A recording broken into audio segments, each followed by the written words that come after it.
Okay, Miles. A lot of people are asking lots of questions about the super soldiers. They're coming forward, talking, and we're often wondering why they're coming forward and talking, if they're also still working on secret ops. Well, that's the whole point. They are running on secret ops. They're super soldiers. Sorry? They are super soldiers. Yeah, I get they're super soldiers, but... Right, okay. I was asked to speak at the first SuperSoldier Summit, which is organised by Lorian Fenton, who's a wonderful person who does a lot of very hard work on Revolution Radio on the States, on the internet. She's even done shows sitting at bus shelters using a local shop's Wi-Fi to get a good connection to keep the show on the air. So that is dedication. She's a wonderful lady. Last year I was meant to be on it via Skype from Ireland, but I was with somebody who delayed me from getting to the required Skype time, being 5 hours different, whatever, 6 hours, 8 hours actually, because it's always held in Las Vegas. So, or it has been. So this year I was able to appear in person, and I opened the SuperSoldier Summit on a Saturday, and we were suffering lots of problems. On the Friday night, for a start, I flew in a day early so I wouldn't be jet lagged.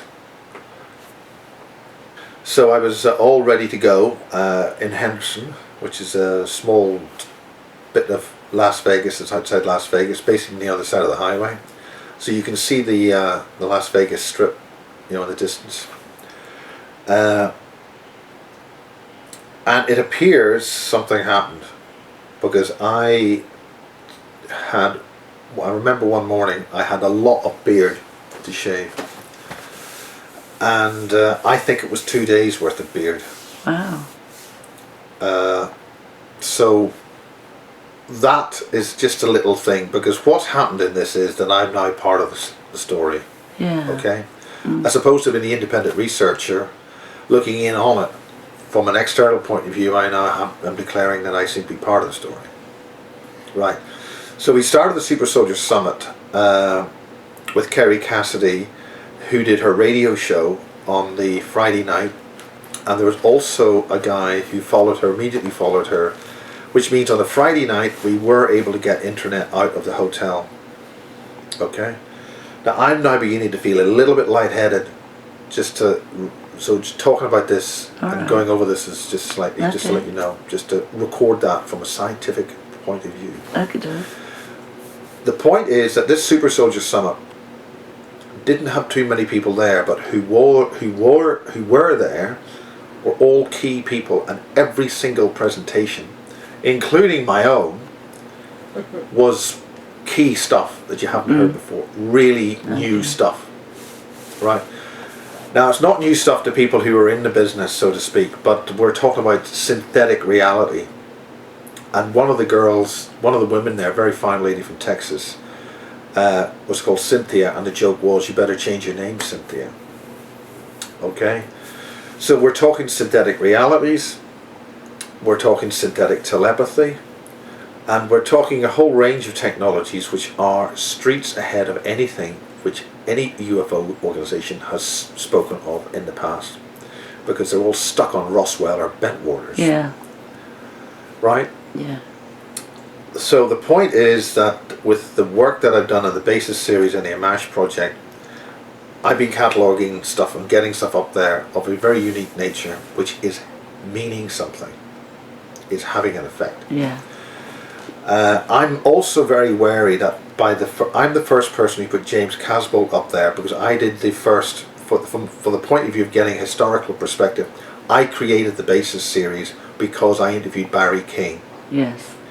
I had my camera, which I'd been using for the Irish era of pirate radio, and I've catalogued that over a 15 or 20 year period, way back from 1988 and 1979 right through to 2005 as the Irish era of pirate radio. In terms of what I covered, I think it started a bit earlier, and some people managed to keep it going a bit after, but that was a UFO consciousness awareness thing, the Irish era, right? Okay.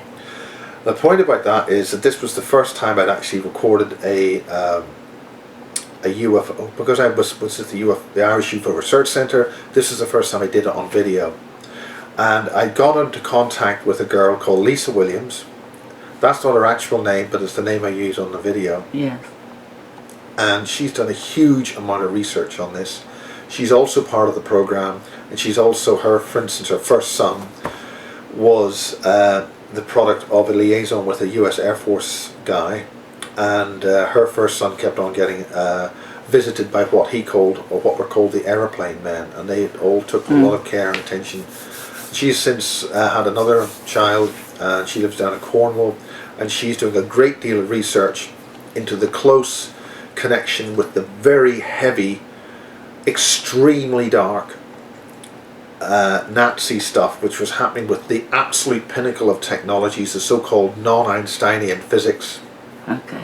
which was going on with Germany in the Austrian, Swiss, sort of Czech area, with the very high level technologies, 0 point stuff, the nuclear stuff, the way the Germans had developed a much better way of making atom bombs, crucially the trigger to set the thing off, and also the flying saucer technology. Yes. Now, without going into the whole history of the Nazi thing, the point is that what we're talking about here is soul splicing. Now, some people would say that soul splicing is completely the wrong term, it's the wrong way of saying it, and let's make it very clear, a lot of the language that we're using in this, like dimension or frequency or stuff like this, are basically the wrong terms, and we're not describing what we're actually saying properly. So because we're limited by language, we're not conveying our ideas about what's really going on correctly enough. Okay? So we've got to qualify that, right? So the point is, I start the Super Soldier Summit off on a Saturday, basically the actual formal lecture program. But we were about an hour and 25 to an hour and 40 minutes late on doing that. Because what happened was, just before on the sort of introduction night, we had Kerry Cassidy. She did her radio show, she did her presentation. And when Kerry Cassidy's now beginning to speak herself, as opposed to just being the video thing, Yeah. She's been able to start coming up with some very serious, shall we say, summaries of what's going on. And I think, in very simple terms, humanity is now facing termination. Yes. And if those of us who can string two words together can wake up and start taking action immediately, globally, in all intelligence services, armed services, and all forms of human endeavour, we now need to put the brakes on things. We need to pay attention. We need to get out. We need to take the ETs and the non-humans who are here to destroy us out of the equation. Or not out of the equation, but out of active service. So all the Masons and all the various secret organisations who all think that they're all right, Jack, everything's okay, we'll get off with this, the other guy won't. You are all screwed, okay? Yeah. All of you, right? So let's face that and deal with it, because you're screwed. No matter how pompous and how well supported you might be in whatever organisation and what level you think you're in, you are screwed forever, right? We got these lunatics called the 2045 agenda people. There's a lot of other agendas. They're going to start stuffing human consciousness into computer robots and things and creating cyborgs, which is why when I started this whole thing, this particular interview, I mentioned the Daleks, which is why the BBC, in the first episode, the Daleks started with the origins of man, and then the second story they had was the end of man and the creation of the Daleks on that fictional television program called Doctor Who in 1964. Or whatever it was. Now the point about that is that the Daleks are a man-made cyborg race manufactured during a form of war, some kind of civil war on the planet Skyro, where you had blonde-haired natives, I believe, who, in black and white TV is a bit difficult, but the point is the basic message is there. Human beings on a distant planet created a cyborg set of creatures which had no emotion, no rational empathic thought but just mechanical machines with intelligence. Mm. Right? Now that was basically updated with the Battlestar Galactica story, and it was interesting that Kerry Cassidy in her presentation at Somerset House, which I was very fortunate to attend after the Bilderberg honey trap, because the Bilderberger festival was a honey trap. Let's make no bones about that. The point about it is that she's referencing at the end of her presentation at Somerset House Battlestar Galactica. That's the new version of Battlestar Galactica. And the basic thing about the new version of Battlestar Galactica is the cyborgs or the Cylons look just like us. Wow. Okay. That's the basic thing. So as far as we're concerned, you can deal with reptilian aliens, walk-ins, or whatever language you want to use. We've got humans walking around here, A, that don't have souls, B, that are non-human, and C, are here to remove us from existence. Okay. We are unique in our ability that we have freedom of choice. Well, you have freedom of choice and giving permissions away and allowing this to happen, which is why the Illuminati go and say, we are going to kill you, we're going to screw you, we're going to slit your throat and kiss your ass goodbye. If you let that happen, then you have given them permission. Yep. Yeah. And that means they are working within the laws of the matrix construct of what we're existing in here. Yeah. What we have to do is say, no, we don't allow you to do that. Yeah. And just simply say no. Right? Yes. But we're not doing that. We're simply lying back and letting it happen, which means humanity is screwed. Now the point about this is that in the SuperSoldier Summit, a person whose name escapes me is going for governor of Nevada. And so he was actually there to discuss all this, and he was going to clear out Area 51, he was going to do all this, so you're going to have open transparency, all the usual total hogwash that politicians say when they're running for election. None of which they actually act on. He doesn't have any authority over Area 51, as Bill Newhouse told me way back in 1994. He explained that Area 51, or the test site, again, Area 51 is a very small section of the Dreamland whole area, which is about the size of Wales, right? Okay. So the point is that's an independent state. It is not governed by the United States. It is an independent territory. Yes. It has no connection or rule of law under U.S. constitutional anything. Okay. Now the point about Area 51 is it's all gone happy slappy now because it's no longer really doing what it used to do. The super soldiers were able to tell me, and this will be on Basis 25 Part 4, where some of the guys who've remote viewed and seen lots of different areas where they've moved to, and the whole point of the whole situation is that they don't have to have observation towers, they don't have to have big fences, they just have a completely it's like a holographic force field. It isn't holograms, but it's basically a reality presentation, a fake reality presentation. It's like it's like an invisible field where you just see nothing but rock. You don't see anything. Now the guys on the ground who've gone up there have seen spheres which reflect everything totally, so you can't see anything. But if you know it's there and you know what you're looking for, you'll definitely see them. But if you're not looking for them, because the eye has only got about a 4-degree window in the middle, which actually looks in detail. So for the most part, if you're not looking for something and don't expect to see it, you're not going to see it at all. Yeah. And this applies to lots of other facilities, but we won't go there because we don't have enough hard data on it. But the point is that on the Saturday morning when I came along to deliver my presentation at 10 o'clock, couldn't do it because the internet had been virtually shut down. They could get information in, but there was no way they were going to get live stream out, which means there's no live stream video, which means that Lorraine lost a fortune, and it was a huge financial disaster from her point of view. Because all the people who'd paid for streaming couldn't stream, couldn't see anything. Yeah. Now what she's now done is almost a month and a half, maybe 6 weeks later, she's finally got the edits. Don't worry about it.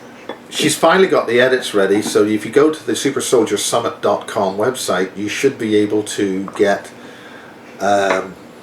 the recordings which was done by a fine geezer who does a lot of the old MUFON and other conferences there, and he had a 3-camera setup, and he got some video of the whole thing. Good old NTSC 4x3.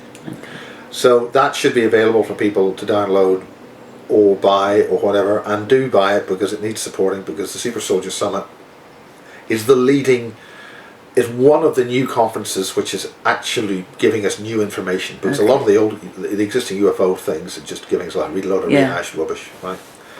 Apart from Probe UK in the UK, which I'm speaking at in October. Okay. Where will that be? So the point is that I gave my presentation at an hour and 40 minutes late, and I was able to give the whole thing, but that we got it there. And one of the guys who turned up there but wasn't speaking was a guy called James Casbolt, or Michael Prince.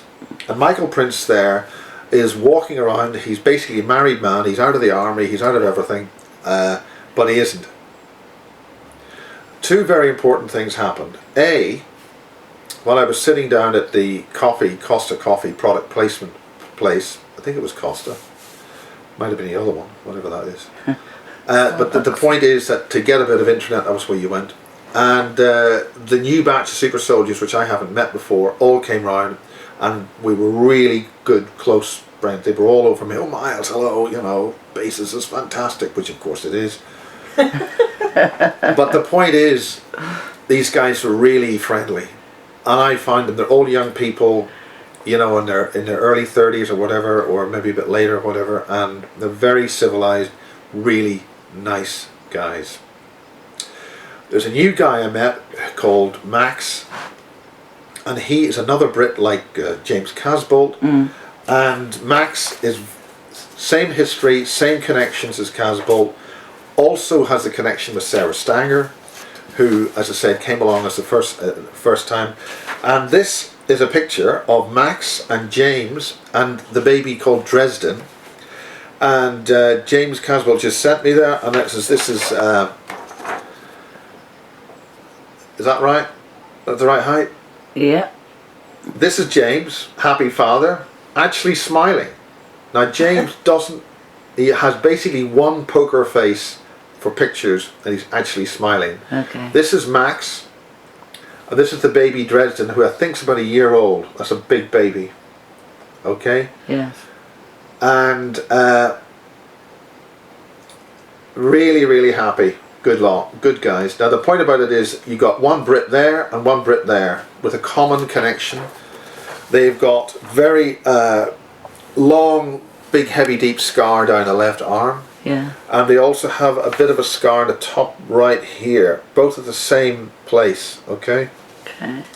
They're both Brits, and there's a real camaraderie there. Okay. Yeah, hold on, don't move. I mean, there's, whoops, that. And these pictures will be in Bases 25, Part 4, and they've been sent to me by Haley and James, right? Alright. So, then we have the basic, one of the three of the main characters. Okay, these are the girls. Now this is Haley, who is Mrs. Casbolt. And even she will call James James when Michael is actually called Michael and not James, right? This is another girl I've actually called Rachel, but I think the cat's out of the bag as to her true identity. To be honest, she is Tracy Adams. I think she's Tracy Adams. Sarah Adams. Jesus. And I've forgotten her name. I can't remember her name. Ava. She's blonde. I think she's called Ava. And if you get... She's not blonde there. But she's red. Yeah. She's red at the moment. Yeah. But these are three fine girls having a nice night out in Las Vegas. I think during the Super Soldier Summit. I don't think it was during the Super Soldier Summit, but maybe just before it, because her hair was...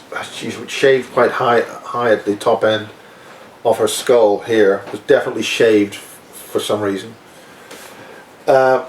One of the other guys in this who is cataloguing this, who has catalogued this very deeply, is a guy called, is it James Fink? Is that the right name? Yes, he's the one that does the hypnotherapy. James Rink. Yeah, James Rink. Okay, Yeah. he did a lot of video on all this. He did a little bit of video with me. And again, this is Haley. He does the regressions. Yeah, well, he videoed that. Well, he's a video guy, right? So this is James, and he interviewed me very briefly, and he was doing a lot of interviews while I was doing my interviews around the swimming pool. And this is just another photo of the lovely girls. So nice, very civilized, nice people. And there they are, super soldiers. Okay, got that. Okay, but why they're still working in some capacity? They're not. Don't. This isn't a still working. This is an active program in progress, and I don't know why I'm saying that. Okay.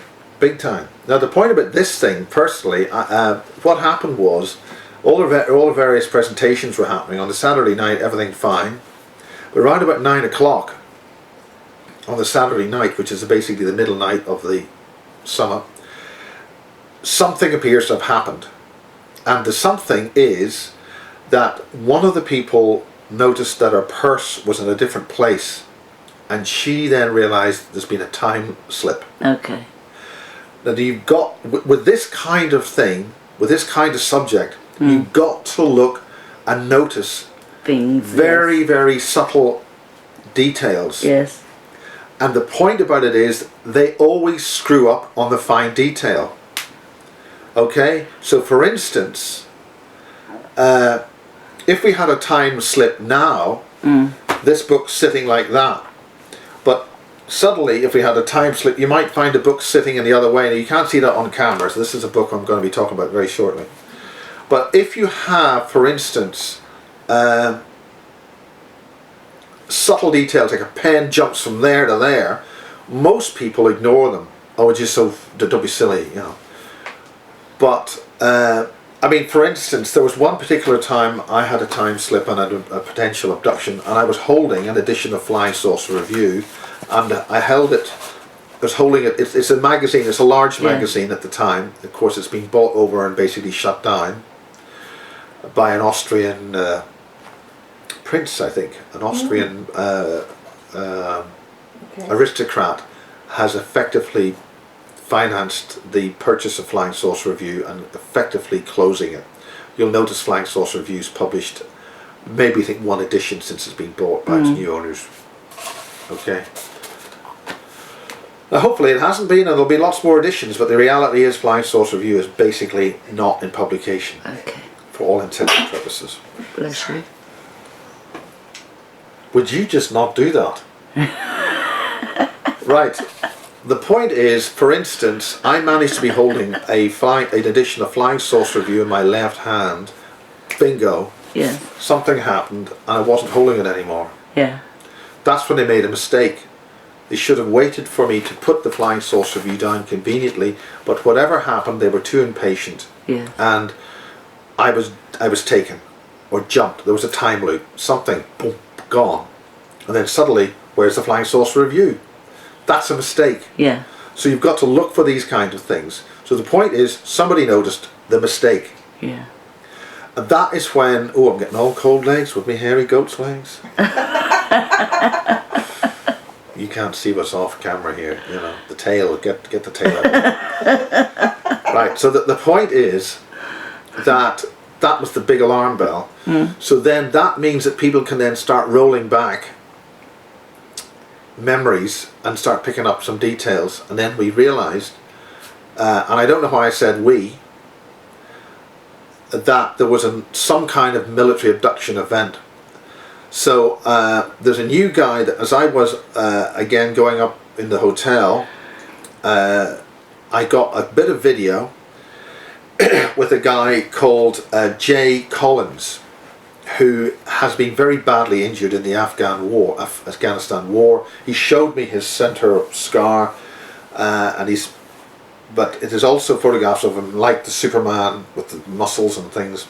So he explained on my camera, my cell phone, that James Casbolt, Max Spears, and 2 nurses and the governor teleported into his hotel room.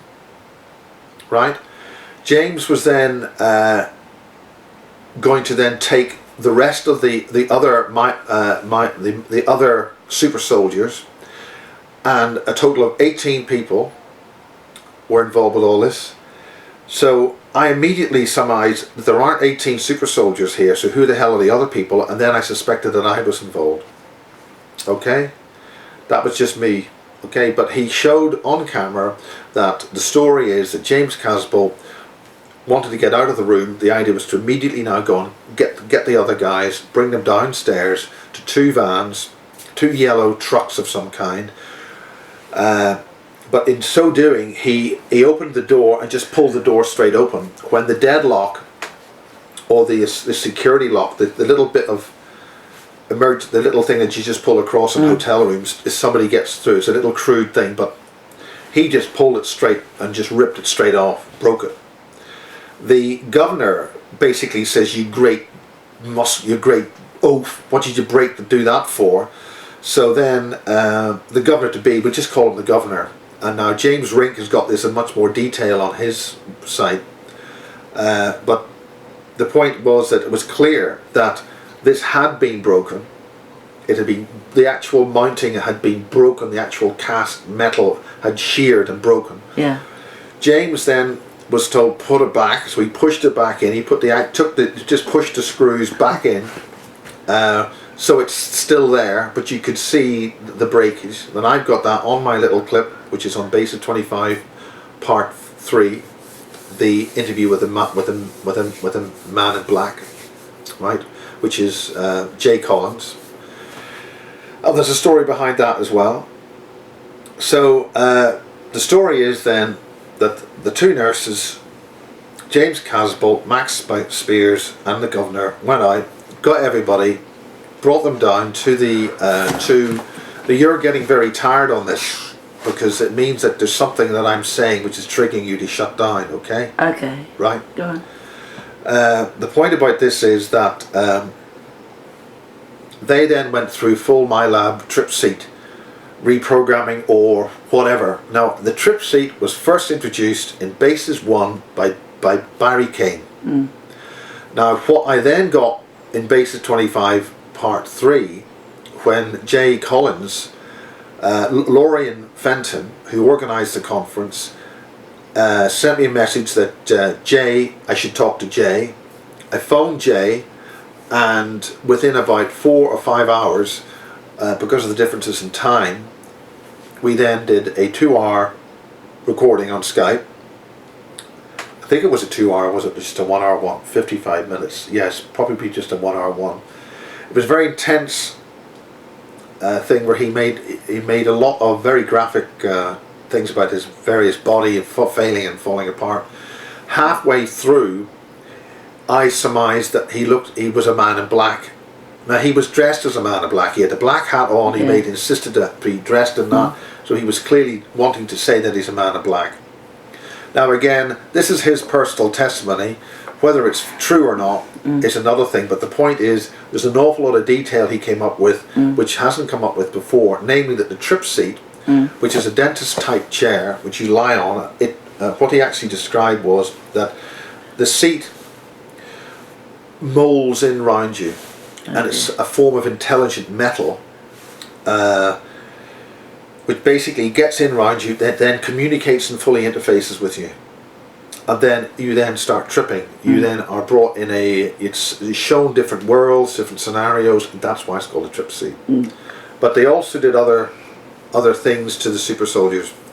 Now subsequently to this, with various text messages from James Casbolt to me here in the UK, because by now I'm not obviously now in the UK, about 3 or 4 weeks after the SuperSoldier Summit, that there's a lot of developments been happening. So this SuperSoldier Summit seems to now being used as a major new source of probably disinformation to introduce a series of false scenarios into the public domain, because we can't trust anything, because you are not getting this information because it's true. You're getting this information because somebody wants you to hear it. Yes. So therefore you must flag this up with extreme caution. Sure. Now James Casbolt, I have not taken anything that he said as on face value as true, but I caution that anybody who throws James Casbolt and his crazy stories out with the bathwater is making a very serious mistake. It may not be messages for you, but it's certainly messages for somebody else. Sure. And those other guys who were with them were well with them. And as you've seen in these photographs, these people are very friendly with each other. These people are friends. These people are together. So if these are super soldiers, as they claim, and Dresden, if you've seen Dresden is meant to be a potential baby created in the Dulce underground facility. Okay? Why call him Dresden? Dresden, and even James referred to that. And he showed me the birth certificate, where the birth certificate, as far as they're concerned, that was the born at home. The baby was born at home, but from a birth certificate point of view, he was born on a US military facility. Okay. Okay? Yeah. And that's what he showed when he got the birth certificate. Okay? Yes. And the place he got the birth certificate is meant to have access to the underground facilities as well. So the point about this is, now if this is all happening, so the Super Soldier Summit happened. I then met John Lear on the way home. My good old mate John Lear. And I don't have my dog. Where's my dog? My dog isn't here. My microphone is over there. My dog isn't here, John, but it's over there on the camera. That was a sarcastic remark that John Lear, he wound me up, and he had a good time. He pretended to be speaking to me with his cigar 20 feet long, and he just moved his mouth, and I was saying, hello, well, what? And when he had realised he'd got one over on me, he burst out laughing, which was a wonderful thing, with his 25-foot cigar. Smoking it. It's funny. Great. So I thought that was good fun, because the point is, I don't know why, but I get on really well with John. He's a great man. He's very sharp. He's very clever. He's old school CIA. He's a bad boy, and he's good fun. Yeah. And that's good, because that's what I am, really a bad boy. Okay. Yeah. So the point is, there's also a connection with me and John Lear, is that one of my early lady friends went out as a girlfriend with John in Switzerland about 35 years ago. It's amazing who you meet in the crop circles. Isn't it? Yeah. So the point about all this is that I've done a fantastic series of interviews with John Lear a year and a half ago, which is all up there. I think his base is 14 or some damn thing. I don't know. John Lear in his lair. You know. John Lear in his lair, you know. Yeah. Good fun. Yeah. And the lovely Anna Margrethe Hess from Norway helped in that. And she was a butt of a few jokes when she tried to raise higher consciousness and Nassim Haramein and John Lear. And with some thing with me, we managed to have a bit of a joke at that. But that's good fun. Brilliant television, great.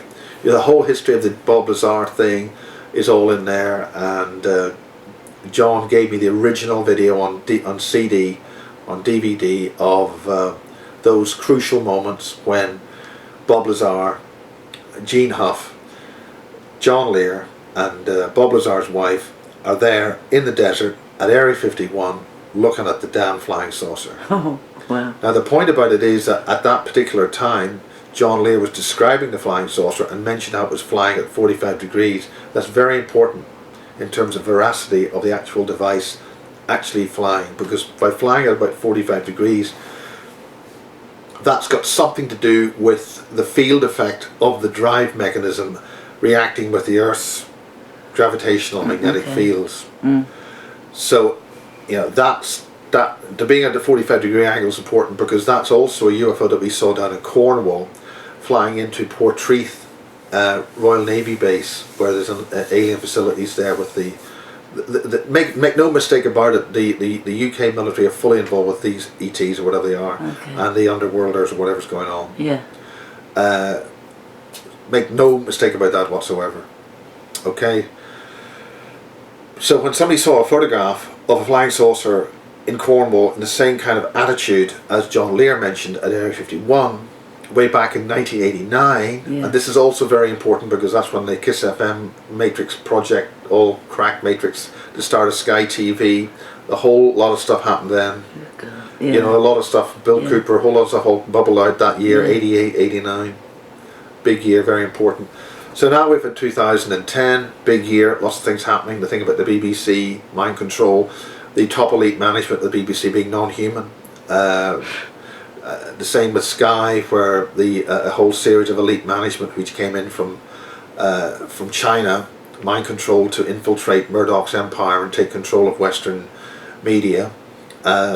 Again, just very briefly, everybody's got a Chinese motherboard on the computers. If you seriously believe that the Chinese are making motherboards and computer components in every single country in the entire world, and they don't have a back door to infiltrate in some means or other into your computer by various forms of technologies, you are living in cloud cuckoo land. That's what they're doing. Okay. Okay? And I mentioned that on an online radio station, and the co-host of the station actually confirmed it, that Los Alamos labs have found backdoor technology in Chinese motherboard technology for accessing and ultimately taking control in ways which we do not yet even know about. Good God. And that means all digital TV, all everything, the whole lot, it's all connected into this. Because that was one of the things I noticed at Sky when they were, all the stuff is all networked. Every single device in there is on a network. And if you wanted to get in there, you can do it through the network, but you don't have to do it that way. You can just walk in anyway and do it. Thus the term scuttler. But anyway, that's a different thing altogether. So the point about the Super Soldier Summit is, I feel this is something of very serious importance. Now, one of the things at the Super Soldier Summit was a few copies of this book by Sam Jenkins. Put it up there. And I happened to actually get this book, actually buy it, and it's got the happy slappy title of How Black Ops Military Stopped Ascension, Transhumanism, End of the Human Era. Okay. Now, before I show you this, one of the other guys I happened to talk to was another super soldier, and he has spent a lot of time with the Sasquatch. Right, okay. Now, to most people, the Sasquatch is a fiction, it's a rumor, but in large areas of the United States, they roam freely, they are left alone, they come to people's back gardens or back to actually live in some people's backyards. There's quite a degree of empathic communication with people. It's just, we leave you alone, you leave us alone, we just get on with it and we're fine. In fact, there was a recent case where somebody claimed to have shot the Sasquatch, and way, I'm a big guy, I've shot it. Well, I think that was pretty well. He was arrested. I believe he was arrested for murder. These are sentient, wonderful, wise, intelligent beings, hairy all over.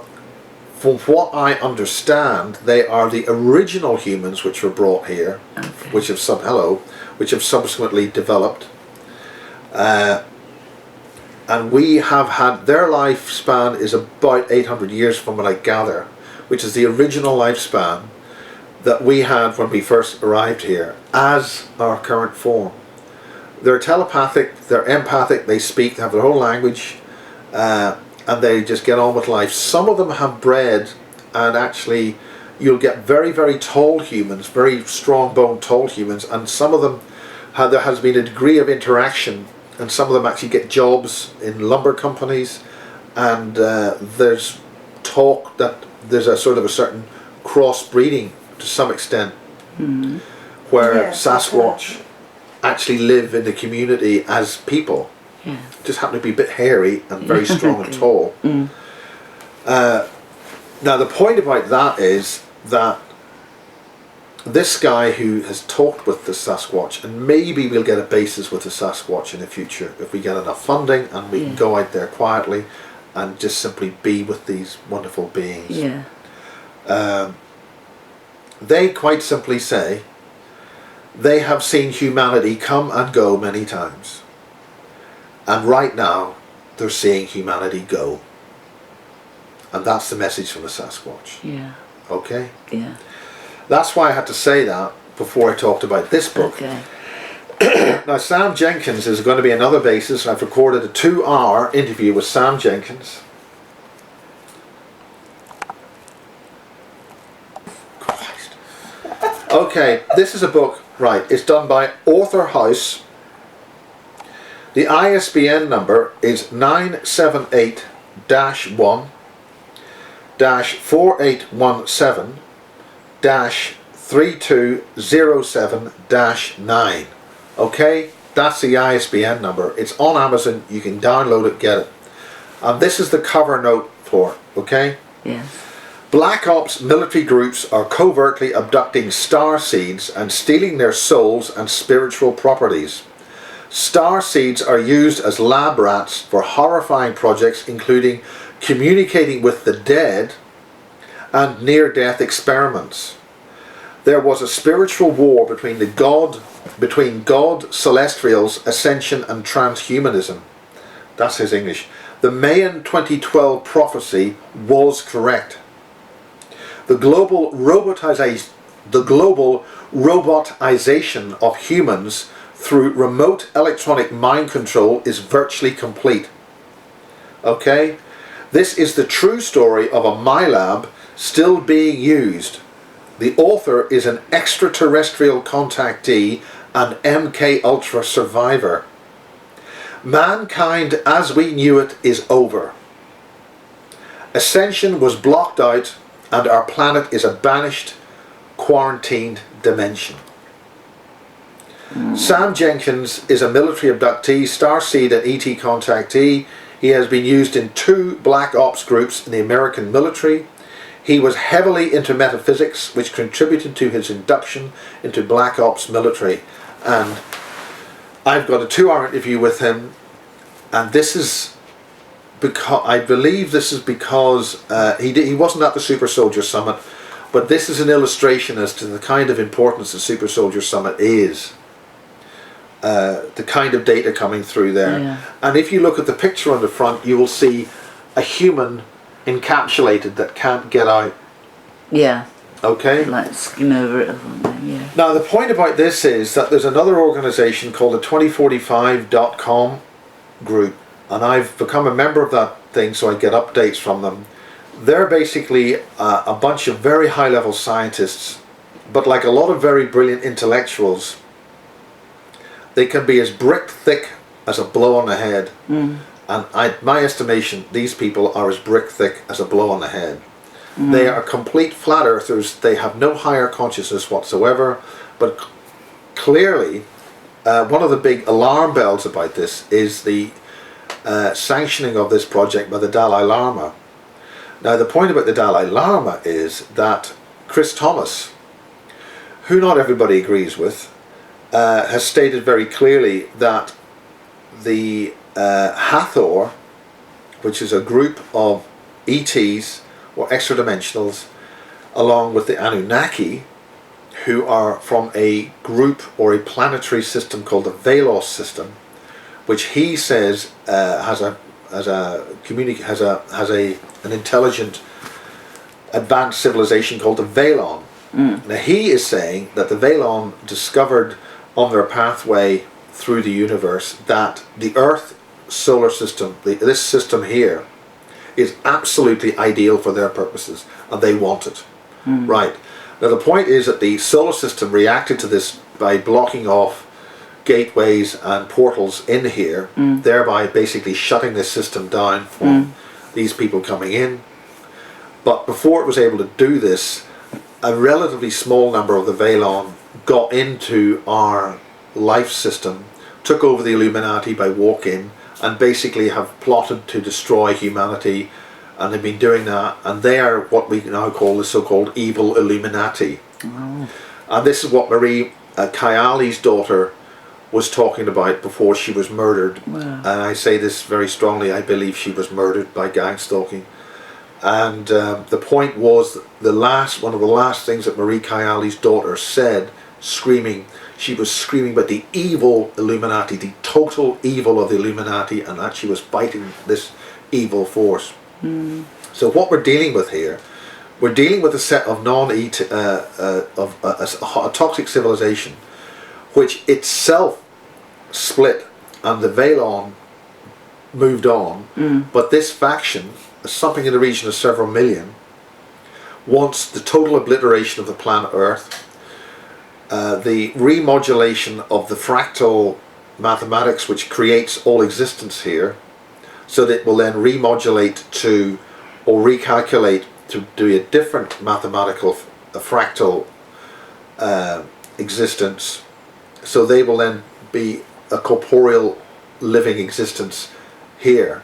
Once that happens, we're gone, as ever all other life is gone, and this will also affect the jinn. It will also affect all other intelligent beings within those realities. Okay, so the long and short of it is that this is a guy who, again, 2010, he was switched on, started messing about with him in 2010. This kind of information of this is up to about February 2013, where the SEALs, and that's the equivalent version of the SAS, but for the Navy in America, Special Ops, they have been doing these psychic experiments, synthetic telepathy, taking full control. He is talking, in the interview that I did with him yesterday, or the day before, he's talking every single emotion and thought in all living creatures on this planet, they now have access to. Everything. Now, Solaris Blue Raven explains how she was able to fight this. Yeah. Sam Jenkins explains that one of the ways to fight it is they're targeting starseeds. That's to say, all the new children with the changing DNA. They're desperate to shut them down. The only way that the starseed children are going to survive is to completely stay off grid. They must not go on any internet. They must not be away from all electricity systems, because he agrees that the electrical grid is an intelligent source, with the high frequencies now available on that for flash mind control and accessing our brains with high frequency neural messages and signals.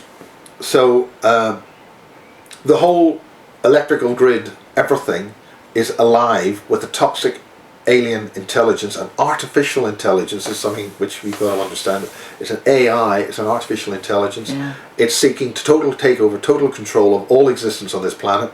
They're also dealing with accessing the earth energy grids, the fundamental grid that constructs the living entity of everything on the planet. This is an earth grid which is about 1.5 meters. Every 1.5 meters you've got this grid which is all over the whole planet, which is what our ancestors were dealing with the pyramids and the standing stones. So this is now being attacked, and has been attacked for quite some time now, and they are rewriting all of this, all control of everything we perceive and see. This is one of the major things in 9/11. Forget how the towers were taken down, but it was a plugging in of the consciousness on the planet. Two major things happened. The Earth's magnetic field made a big dip when that happened. Something must have made that happen, to have the whole Earth's magnetic field drop. That's a major signal. The other thing which happened was the probability, the random number probability recorders recorded, I forget which university it was involved with. It was Harvard or Princeton, I think, university. I think it's Princeton University had these instruments which were just bubbling under, looking at random numbers. Why they were doing that, I don't know, but the point is that there were two major blips on that, from what I understand. They both happened at the time when the Tower 1 went down, and when the second tower went down, there was an even bigger blip. Now the point about that is, it means that they accessed global consciousness. That was their window in. That was their confirmation that they had in it. So in 9/11 was essentially a confirmation to make sure they had access. They've got a back door into all global consciousness. Now once you got a back door in there, you can then pump in there and take control. So that's what they're doing. They're taking control of the whole consciousness of the planet. By taking control of the whole consciousness of the planet, you then take control of the negative entropy number crunching, which happens with consciousness. Perception changes reality. Okay? Yeah. So the Yeah. function is that by getting access to global consciousness, you can manufacture a different reality under your control. Yeah. That's what they're doing. So the only way to get out of that is for us to wake up and generate a massive EMP, which will reset all electrical everything on the planet to zero. And the only way to do that is to, when these people start taking control of your consciousness, you have to fight back by giving them one hell of a headache. And one thing that Joanne Summerscale said, to her credit, she said that we are dealing with, we have been taken over by a consciousness, and it has given us its mind. Well, if it has given us its mind, we have to give it a little bit of our mind by giving it one hell of a headache. And if we don't do that, we are finished. Okay. And with that, good night and God bless. Wow, that is amazing. Let me say this, Carlos Castaneda, whatever the in his books, said the very same thing that Joanne Summerscale said. Well, maybe she got it from him, I don't know. It probably did. Okay? Just to let you know. Okay, I had to rush there, but anyway, there it is. Anyway, its base Now, is probably did 26, 27 you or 8. mentioned a name. You said Cynthia? Cynthia was one of the lovely ladies who was at the conference, whose mind was taken over by Sam. Oh hell, what's the bloody name? It's some. Is that I keep on forgetting his name. We've got 3 minutes. Just stop it now. Stop it. Eva Moore is that lady there, I think, on the right hand side. Okay. She's Eva Moore, right? Yeah. Solaris Blue Raven was there. She's managed to fight synthetic telepathy, but the person who you've got to get a book of is Dr. Robert Duncan, Super Spies and Manchurian Candidates. Okay. Now the point about him was that Jay Collins Yeah. told me that virtually his whole mind is gone, but he was able to switch Cynthia just like that to be Okay. totally in love with him, and she was Oh, a prominent right. I remember American this. Yes. Yes. host, Yeah. talk show host in Okay. American Texas radio. Fine lady. We had a good time together. Anyway, good night and God bless. Okay. Good night, Miles. Thank you very much.